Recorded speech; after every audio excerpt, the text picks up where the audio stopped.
बिजली चमकना, ये बिजली जो गिर रही है अगर ऊपर गिर गया तो बच नहीं सकता। तो वो जब भी गिरेगी, अगर खाली मैदान है और बगल में एक पेड़ है तो बिजली खाली मैदान पे गिरेगी या पेड़ पे? खाली मैदान है, बगल में तालाब है तो खाली मैदान पे गिरेगी या तालाब पे? आप खड़े हैं तो आप ही के खोपड़िया पे गिरेगा। तो जब भी बिजली गिरता है ना तो दोनों पैरवा सटा लेना चाहिए। रीजन क्या? लड़का लड़की में ज्यादा संभावना किसको मार दे। सबसे सेफ चीज क्या होता है बिजली तड़कने के टाइम पे? 4 व्हीलर के अंदर बैठ जाएंगे ना, कोई दिक्कत नहीं है। रीजन बिजली चमकना, लाइटनिंग इसको पढ़ाते हैं। देखिए लाइटनिंग जो बिजली चमकता है ना, अब देखते होंगे उसमें 2 क्वेश्चन आता है बिजली जो चमकता है। तो ये पहला कि जो बिजली तड़क रहा है वो पॉजिटिव चार्ज है कि निगेटिव चार्ज है? तो निगेटिव चार्ज होता है। ठीक है, क्या हो जाएगा? Negative charge. तो बादलों में कहीं पॉजिटिव चार्ज है तो कहीं पे क्या है? निगेटिव चार्ज है। तो कुछ हिस्से में पॉजिटिव रहेगा, कुछ हिस्से में क्या रहेगा? निगेटिव चार्ज रहेगा। आपस में टकराएगा, वहां चिंगारी और बिजली पैदा हो जाती है। क्या पैदा होगी? बिजली। और वो हजारों वोल्ट की होती है, कई हजार वोल्ट की वो क्या हो जाती है? बिजली होती है।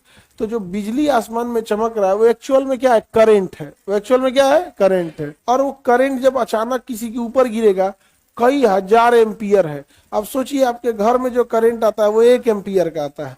बड़े बड़े मशीन जो चलते हैं वो 5 एम्पियर पे चल जाते हैं। 10 एम्पियर पे तो आपका बिजली का तार गल जाएगा। जो घरों में वायरिंग होती है 10 एम्पियर में, आई होता है 10,000 एम्पियर। कितना हो जाएगा? 10,000 एम्पियर।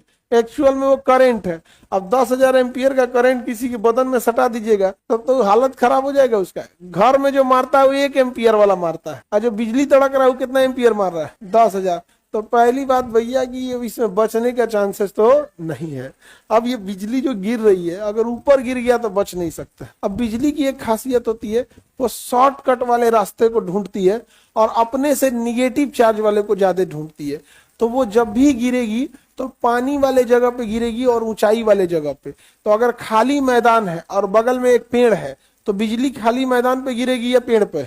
एक खाली मैदान है, बगल में तालाब है तो खाली मैदान पे गिरेगी या तालाब पे? तो ये 2 जगहों पे बहुत तेजी से बिजली गिरती है। खास करके पहाड़ी एरिया में भी बिजली बहुत तेजी से गिरता है। और अगर आप खाली मैदान है, ना पेड़ है ना कुछ है, और आप खड़े हैं तो आप ही के खोपड़िया पे गिरेगा। तो जब भी बिजली गिरता है ना तो दोनों पैरवा सटा लेना चाहिए। रीजन क्या? पैर अलग अलग करेंगे तो पोटेंशियल डिफरेंस आ जाएगा। तो दोनों पैरवा सटा के, पहला तो पोटेंशियल डिफरेंस खत्म हो, विभवांतर खत्म हो, अदरवाइज में वोल्टेज डिफरेंस आ जाएगा तो खींच लेगा अपने पास। दोनों पैर एक पास और बैठ जाइए। इससे क्या है? हाइट कम रहेगा। कान को क्या कर लीजिए? बंद कर लीजिए। शांति से हल्का सा बैठ के चुपचाप इंतजार। और कोशिश कीजिए कि जब बिजली तड़के पहाड़ी एरिया में तो जाइए ना करे। सबसे सेफ चीज क्या होता है बिजली तड़कने के टाइम पे? गाड़ी के अंदर बैठ जाइए। गाड़ी के अंदर बैठ जाइए। जैसे 4 व्हीलर के अंदर बैठ जाएंगे ना तो आपको कोई दिक्कत नहीं है। रीजन कि अगर उसके ऊपर बिजली गिर भी जाए तो करंट अंदर नहीं आता है, उसके अंदर करंट नहीं आता है। हवाई जहाज पे तो बिजली हमेशा गिरते रहता है, उसको कोई दिक्कत होता है? कोई दिक्कत नहीं है, क्योंकि अंदर करंट नहीं आता है। करंट अंदर नहीं आता है। समझ आ गया कि नहीं आ गया? फैराडे केज क्या काम करता है? हवाई जहाज पे बिजली गिरता है कि नहीं?